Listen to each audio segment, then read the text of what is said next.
संपूर्ण महाभारत कथा। महाभारत हिंदू संस्कृति की एक अमूल्य धरोहर है। शास्त्रों में इसे पांचवां वेद भी कहा गया है। इसके रचयिता महर्षि कृष्ण द्वैपायन वेद व्यास हैं। महर्षि वेद व्यास ने इस ग्रंथ के बारे में स्वयं कहा है, यन्ने हास्ति न कुत्रचित, अर्थात जिस विषय की चर्चा इस ग्रंथ में नहीं की गई है उसकी चर्चा अन्यत्र कहीं भी उपलब्ध नहीं है। श्रीमद् भागवत गीता जैसा अमूल्य रत्न भी इसी महासागर की देन है। परिचय। महाभारत की रचना महर्षि कृष्ण द्वैपायन वेद व्यास ने की है, लेकिन इसका लेखन भगवान श्री गणेश ने किया है। इस ग्रंथ में चंद्रवंश का वर्णन है। महाभारत में न्याय, शिक्षा, चिकित्सा, ज्योतिष, युद्ध नीति, योग शास्त्र, अर्थशास्त्र, वास्तुशास्त्र, शिल्प शास्त्र, काम शास्त्र, खगोल विद्या तथा धर्मशास्त्र का भी विस्तार से वर्णन किया गया है। यह महाकाव्य जय, भारत और महाभारत इन तीन नामों से प्रसिद्ध है। इस ग्रंथ में कुल मिलाकर 1,00,000 श्लोक हैं, इसलिए इसे शतसाहस्त्री संहिता भी कहा जाता है। यह ग्रंथ स्मृति वर्ग में आता है। इसमें कुल 18 पर्व हैं, जो इस प्रकार हैं: आदि पर्व, सभा पर्व, वन पर्व, विराट पर्व, उद्योग पर्व, भीष्म पर्व, द्रोण पर्व, कर्ण पर्व, शल्य पर्व, सौप्तिक पर्व, स्त्री पर्व, शांति पर्व, अनुशासन पर्व, आश्वमेधिक पर्व, आश्रमवासिक पर्व, मौसल पर्व, महाप्रास्थनिक पर्व व स्वर्गारोहण पर्व। आइए इस लेख में हम इन 18 पर्वों के माध्यम से जानते हैं संपूर्ण महाभारत। 1. आदि पर्व। चंद्रवंश में शांतनु नाम के प्रतापी राजा हुए। शांतनु का विवाह देवी गंगा से हुआ। शांतनु व गंगा के पुत्र देवव्रत भीष्म हुए। अपने पिता की प्रसन्नता के लिए देवव्रत ने उनका विवाह सत्यवती से करवा दिया और स्वयं आजीवन ब्रह्मचारी रहने की प्रतिज्ञा कर ली। देवव्रत की इस भीषण प्रतिज्ञा के कारण ही उन्हें भीष्म कहा गया। शांतनु को सत्यवती से 2 पुत्र हुए, चित्रांगद व विचित्रवीर्य। राजा शांतनु की मृत्यु के बाद चित्रांगद राजा बने। चित्रांगद के बाद विचित्रवीर्य गद्दी पर बैठे। विचित्रवीर्य का विवाह अंबिका एवं अंबालिका से हुआ। अंबिका से धृतराष्ट्र तथा अंबालिका से पांडु पैदा हुए। धृतराष्ट्र जन्म से अंधे थे, इसीलिए पांडु को राजगद्दी पर बिठाया गया। धृतराष्ट्र का विवाह गांधारी से तथा पांडु का विवाह कुंती व माद्री से हुआ। धृतराष्ट्र से गांधारी को 100 पुत्र हुए। इनमें सबसे बड़ा दुर्योधन था। पांडु को कुंती से युधिष्ठिर, भीम, अर्जुन तथा माद्री से नकुल व सहदेव नामक पुत्र हुए। असमय पांडु की मृत्यु होने पर धृतराष्ट्र को राजा बनाया गया। कौरव धृतराष्ट्र के पुत्र तथा पांडव पांडु के पुत्र को द्रोणाचार्य ने शस्त्र विद्या सिखाई। एक बार जब सभी राजकुमार शस्त्र विद्या का प्रदर्शन कर रहे थे, तब कर्ण, यह कुंती का सबसे बड़ा पुत्र था, जिसे कुंती ने पैदा होते ही नदी में बहा दिया था, ने अर्जुन से प्रतिस्पर्धा करनी चाहिए, लेकिन सूत पुत्र होने के कारण उसे मौका नहीं दिया गया। तब दुर्योधन ने उसे अंगदेश का राजा बना दिया। एक बार दुर्योधन ने पांडवों को समाप्त करने के उद्देश्य से लाक्षागृह का निर्माण करवाया। दुर्योधन ने षड्यंत्र पूर्वक पांडवों को वहां भेज दिया। रात के समय दुर्योधन ने लाक्षागृह में आग लगवा दी, लेकिन पांडव वहां से बच निकले। जब पांडव जंगल में आराम कर रहे थे, तब हिंडिब नामक राक्षस उन्हें खाने के लिए आया, लेकिन भीम ने उसका वध कर दिया। हिंडिब की बहन हिडिंबा भीम पर मोहित हो गई। भीम ने उसके साथ विवाह किया। हिडिंबा को भीम से घटोत्कच नामक पुत्र हुआ। एक बार पांडव घूमते घूमते पांचाल देश के राजा द्रुपद की पुत्री द्रौपदी के स्वयंवर में गए। यहां अर्जुन ने स्वयंवर जीतकर द्रौपदी का वरण किया।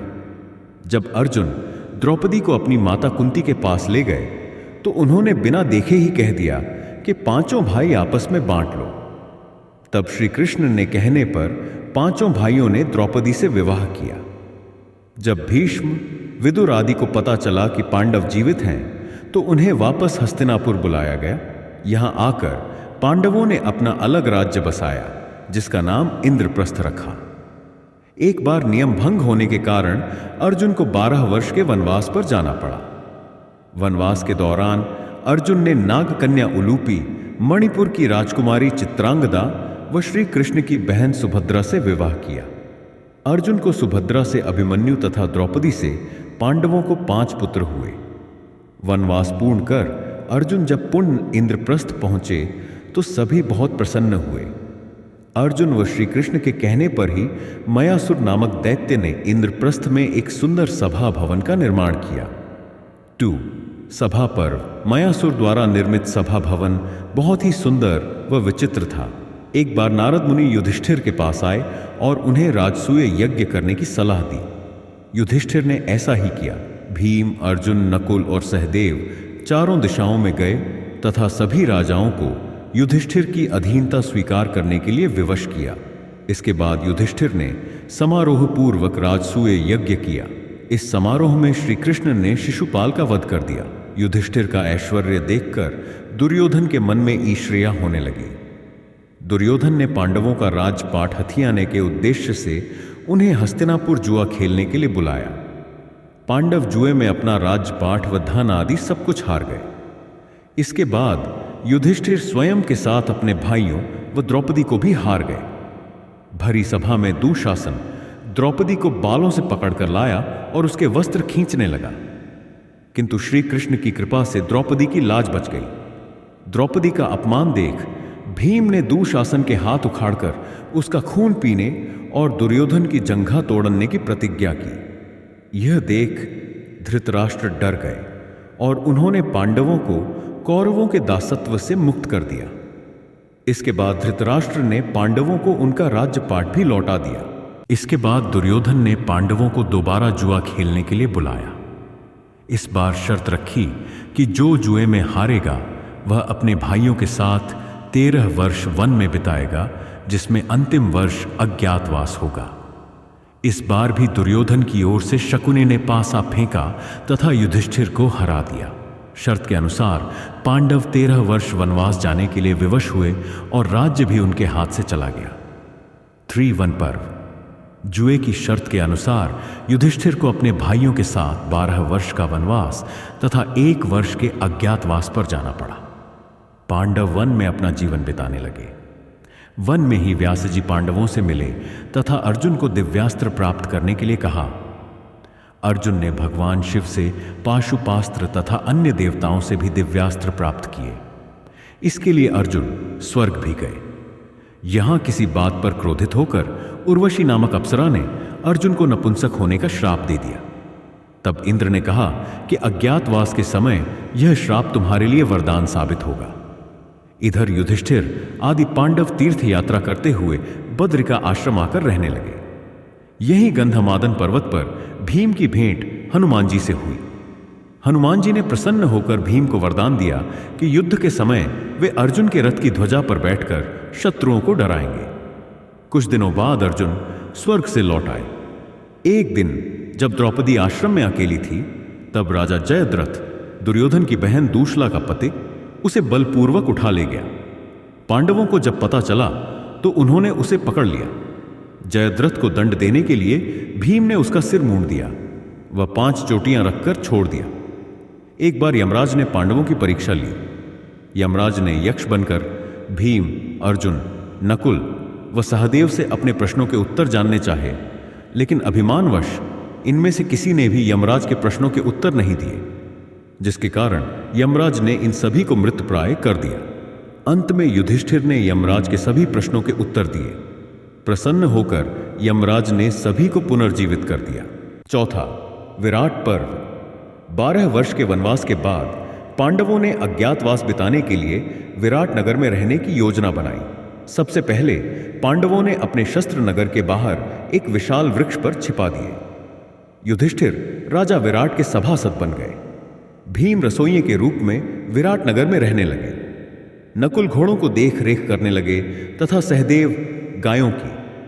अर्जुन बृहन्नल्ला बनकर राजा विराट की पुत्री उत्तरा को नृत्य की शिक्षा देने लगे।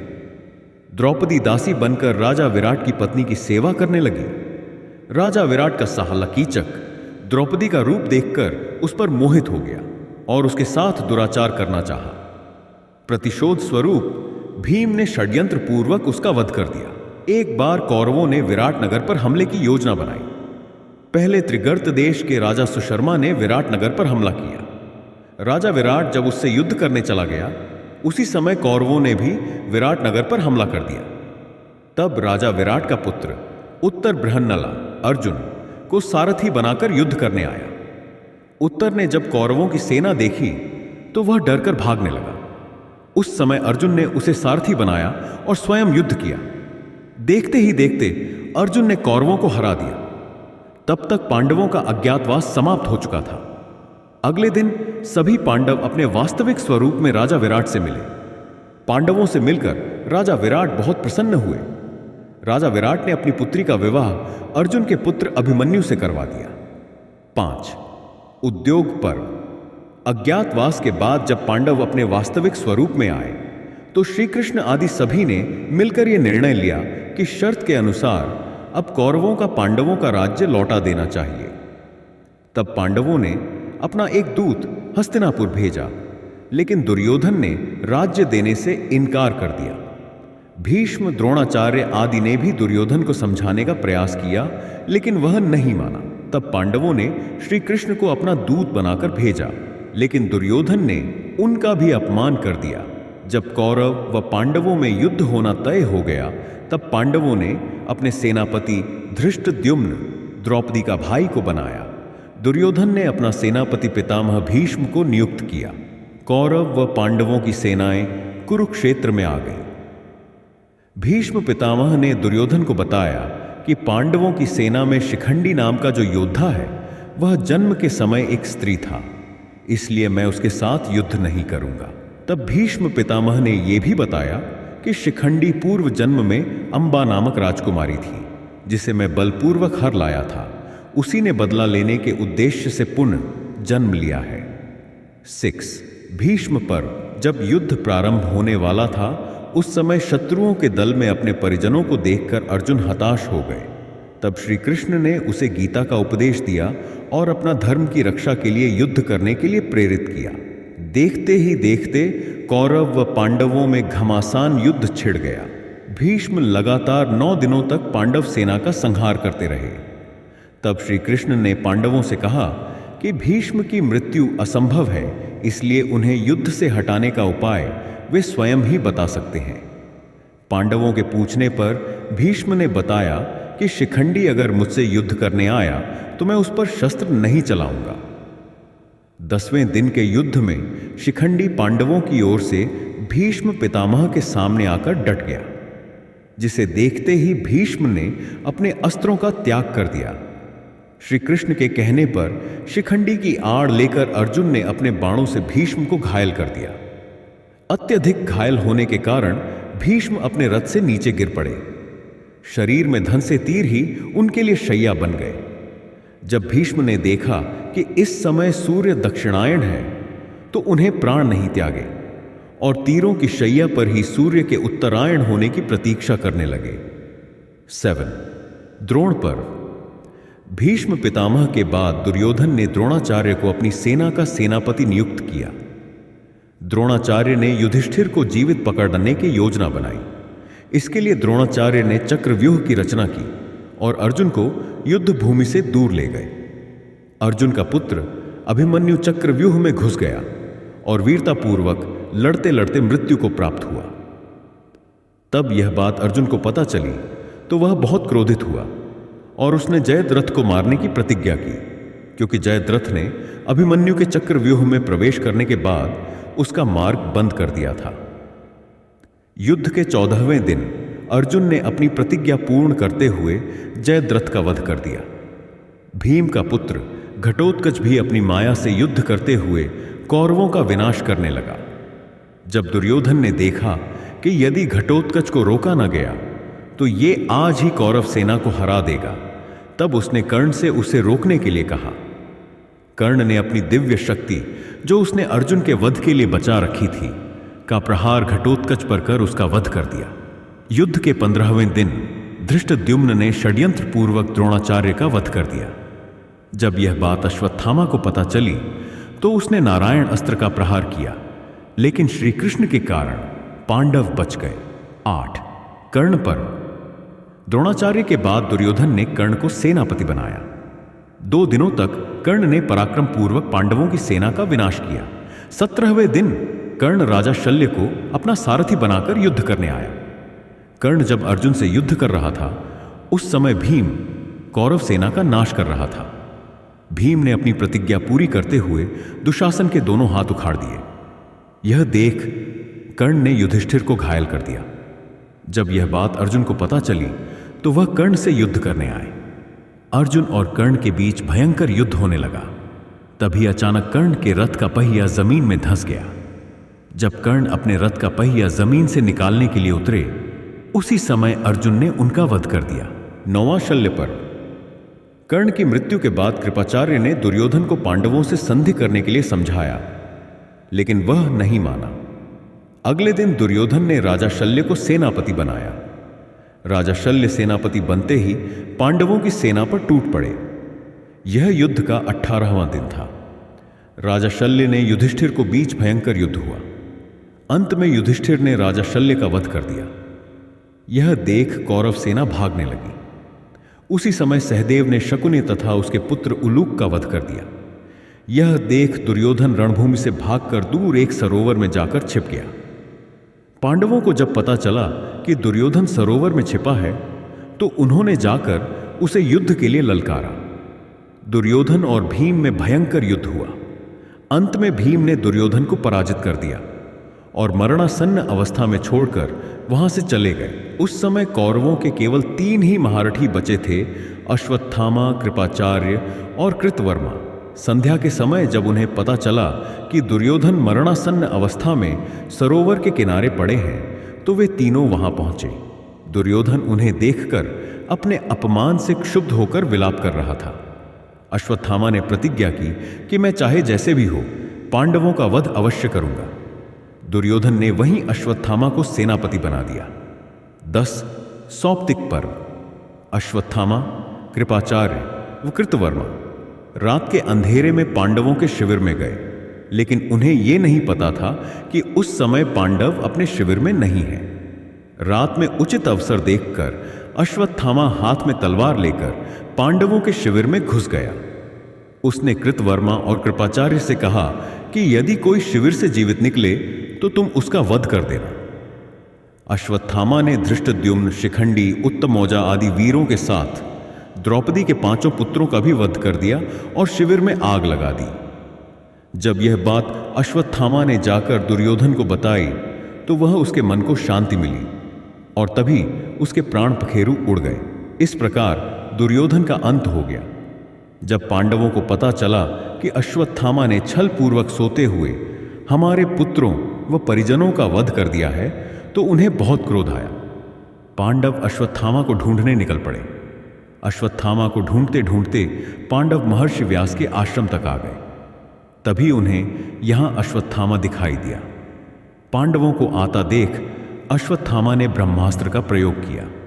उससे बचने के लिए अर्जुन ने भी ब्रह्मास्त्र चलाया। दोनों अस्त्रों को टकराव से सृष्टि का नाश होने लगा। तभी महर्षि वेदव्यास ने अर्जुन और अश्वत्थामा को अपने अपने शस्त्र लौटाने के लिए कहा। अर्जुन ने ऐसा ही किया, किंतु अश्वत्थामा को अस्त्र लौटाने का विद्या नहीं आती थी। तब उसने अपने अस्त्र की दिशा बदलकर अभिमन्यु की पत्नी उत्तरा के गर्भ की ओर कर दी ताकि पांडवों के वंश का नाश हो जाए। तब श्री कृष्ण ने अश्वत्थामा को सदियों तक पृथ्वी पर भटकते रहने का श्राप दिया और उसके मस्तक की मणि निकाल ली। 11 स्त्री पर। जब कौरवों की हार और दुर्योधन की मृत्यु के बारे में धृतराष्ट्र, गांधारी आदि को पता चला तो हस्तिनापुर के महल में शोक छा गया। युद्ध में मृत्यु को प्राप्त वीरों की पत्नियां बिलख बिलख कर रोने लगी। विदुर तथा संजय ने राजा धृतराष्ट्र को सांत्वना दी। अपने पुत्रों का संहार देखकर धृतराष्ट्र बेहोश हो गए। तब महर्षि वेदव्यास ने आकर उन्हें समझाया और सांत्वना प्रदान की। विदुर जी के कहने पर धृतराष्ट्र, गांधारी आदि कुरुकुल की स्त्रियां कुरुक्षेत्र चली गईं। कुरुक्षेत्र में आकर श्री कृष्ण ने धृतराष्ट्र को समझाया तथा पांडव भी उनसे मिलने आए। धृतराष्ट्र ने कहा कि वह भीम को गले लगाना चाहते हैं, जिसने अकेले ही मेरे पुत्रों को मार दिया।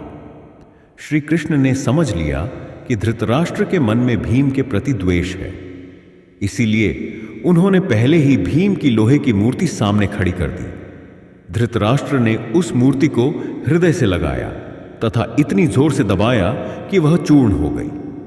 धृतराष्ट्र भीम को मरा समझकर रोने लगे। तब श्री कृष्ण ने कहा कि वह भीम नहीं था, भीम की मूर्ति थी। यह जानकर धृतराष्ट्र बड़े लज्जित हुए। श्री कृष्ण पांडवों के साथ गांधारी के पास पहुंचे। वह दुर्योधन के शव से लिपट लिपट कर रो रही थी। गांधारी ने श्री कृष्ण को शाप दिया कि जिस तरह तुमने हमारे वंश का नाश कराया है, उसी तरह तुम्हारा भी परिवार नष्ट हो जाएगा। धृतराष्ट्र की आज्ञा से कौरव तथा पांडव वंश के सभी मृतकों का दाह संस्कार कराया। बाल शांति पर्व। मृतकों का अंतिम संस्कार करने के बाद युधिष्ठिर आदि सभी 1 महीने तक गंगा तट पर ही रुके। बाद सर्वसम्मति से युधिष्ठिर का राज्याभिषेक किया गया। राज्याभिषेक होने के बाद युधिष्ठिर ने अपने भाइयों को अलग अलग दायित्व दिए तथा विदुर, संजय और युयुत्सु को धृतराष्ट्र की सेवा में रहने के लिए कहा। इसके बाद श्री कृष्ण युधिष्ठिर को बाणों की शैया पर लेटे भीष्म पितामह के पास ले गए। यहां भीष्म पितामह ने युधिष्ठिर के धर्म, राजनीति, राजकार्य व धर्म, अर्थ, काम, मोक्ष आदि जुड़े अनेक प्रश्नों के उत्तर दिए। 13 अनुशासन पर्व। इस पर्व में भी भीष्म पितामह ने युधिष्ठिर को न्यायपूर्वक शासन करने का उपदेश दिया। सूर्य के उत्तरायण होने के बाद भीष्म अपनी इच्छा से मृत्यु का वरण करते हैं। पांडव पूरे विधि विधान से भीष्म पितामह का अंतिम संस्कार करते हैं, पुण्य हस्तिनापुर लौट आते हैं। 14 आश्वमेधिक पर्व। पितामह भीष्म की मृत्यु से युधिष्ठिर जब बहुत व्याकुल हो गए, तब महर्षि वेद व्यास युधिष्ठिर को अश्वमेध यज्ञ करने की सलाह देते हैं। तब युधिष्ठिर कहते हैं कि इस समय यज्ञ के लिए मेरे पास पर्याप्त धन नहीं है। तब महर्षि वेद व्यास ने बताया कि सत्य युग में राजा मरुत थे, उनका धन आज भी हिमालय पर रखा है। यदि तुम वह धन ले आओ तो अश्वमेध यज्ञ कर सकते हो। युधिष्ठिर ऐसा ही करने का निर्णय करते हैं। शुभ मुहूर्त देखकर युधिष्ठिर अपने भाइयों व सेना के साथ राजा मरुत का धन लेने हिमालय जाते हैं। जब पांडव धन ला रहे होते हैं, उसी समय अभिमन्यु की पत्नी उत्तरा एक मृत शिशु को जन्म देती है। जब यह बात श्री कृष्ण को पता चलती है तो वह उस मृत शिशु को जीवित कर देते हैं। श्री कृष्ण उस बालक का नाम परीक्षित रखते हैं। जब पांडव धन लेकर लौटते हैं और उन्हें परीक्षित के जन्म का समाचार मिलता है तो वे बहुत प्रसन्न होते हैं। इसके बाद राजा युधिष्ठिर समारोह पूर्वक अश्वमेध यज्ञ प्रारंभ करते हैं। युधिष्ठिर अर्जुन को यज्ञ के घोड़े का रक्षक नियुक्त करते हैं। अंत में बिना किसी रुकावट के राजा युधिष्ठिर का अश्वमेध यज्ञ पूर्ण होता है। 15 आश्रम वासिक पर्व। लगभग 15 वर्षों तक युधिष्ठिर के साथ रहने के बाद धृतराष्ट्र के मन में वैराग्य की उत्पत्ति होती है। तब धृतराष्ट्र के साथ गांधारी, कुंती, विदुर व संजय भी वन में तप करने चले जाते हैं। वन में रहते हुए धृतराष्ट्र, गांधारी व कुंती घोर तप करते हैं और विदुर तथा संजय इनकी सेवा करते थे। बहुत समय बीतने पर राजा युधिष्ठिर सपरिवार धृतराष्ट्र, गांधारी व अपनी माता कुंती से मिलने आते हैं। उसी समय वहां महर्षि वेदव्यास भी आते हैं। महर्षि वेदव्यास अपने तपोबल से एक रात के लिए युद्ध में मारे गए सभी वीरों को जीवित करते हैं। रात भर अपने परिजनों के साथ रहकर वे सभी पुण्य अपने अपने लोकों में लौट जाते हैं। कुछ दिन वन में रहकर युधिष्ठिर आदि सभी पुण्य हस्तिनापुर लौट आते हैं। इस घटना के करीब 2 वर्ष बाद नारद मुनि युधिष्ठिर के पास आते हैं और बताते हैं कि धृतराष्ट्र, गांधारी व कुंती की मृत्यु जंगल में लगी आग के कारण हो गई है। यह सुनकर पांडवों को बहुत दुख होता है और वे धृतराष्ट्र, गांधारी व कुंती की आत्मशांति के लिए तर्पण आदि करते हैं। 16 मौसल पर्व। एक दिन महर्षि विश्वामित्र, कर्ण व आदि ऋषि द्वारिका आते हैं। वहां श्री कृष्ण के पुत्र व अन्य युवक उनका अपमान कर देते हैं। क्रोधित होकर मुनि यदुवंशियों का नाश होने का श्राप देते हैं।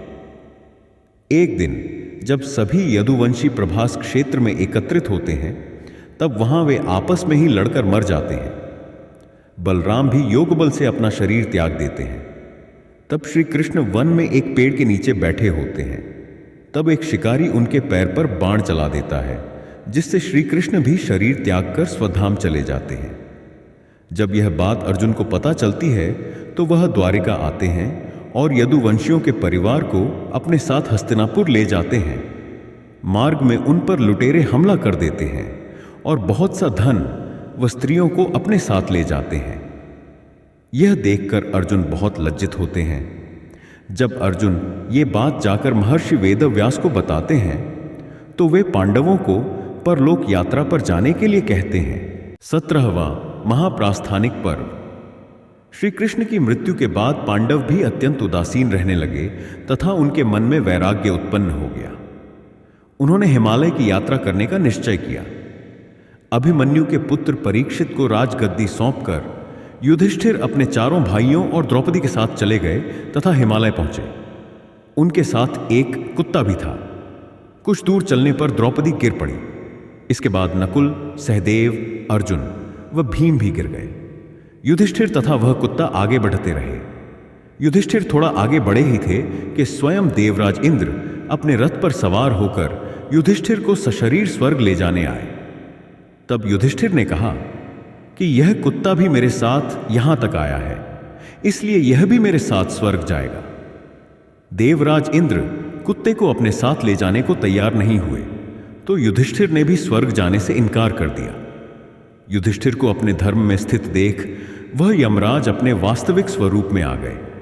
कुत्ते के रूप में यमराज ही युधिष्ठिर के साथ थे। इस प्रकार देवराज इंद्र युधिष्ठिर को सशरीर स्वर्ग ले गए। 18 स्वर्गारोहण पर्व। देवराज इंद्र युधिष्ठिर को स्वर्ग ले गए। तब वहां उन्हें दुर्योधन तो दिखाई दिया लेकिन अपने भाई नजर नहीं आए। तब युधिष्ठिर ने इंद्र से कहा कि मैं वहीं जाना चाहता हूं जहां मेरे भाई हैं। तब इंद्र ने उन्हें एक बहुत ही दुर्गम स्थान पर भेज दिया। वहां जाकर युधिष्ठिर ने देखा कि भीम, अर्जुन, नकुल, सहदेव व द्रौपदी वहां नरक में हैं, तो उन्होंने भी उसी स्थान पर रहने का निश्चय किया। तभी वहां देवराज इंद्र आते हैं और बताते हैं कि तुमने अश्वत्थामा के मरने की बात कहकर छल से द्रोणाचार्य को उनके पुत्र की मृत्यु का विश्वास दिलाया था। इसी के परिणाम स्वरूप तुम्हें भी छल से ही कुछ देर नरक देखना पड़ा। इसके बाद युधिष्ठिर देवराज इंद्र के कहने पर गंगा नदी में स्नान कर अपना शरीर त्यागते हैं और इसके बाद उस स्थान पर जाते हैं जहां उनके चारों भाई कर्ण, भीष्म, धृतराष्ट्र, द्रौपदी आदि आनंद पूर्वक विराजमान थे। वह भगवान का परम धाम था। युधिष्ठिर को वहां भगवान श्री कृष्ण के दर्शन होते हैं। इस प्रकार महाभारत कथा का अंत होता है।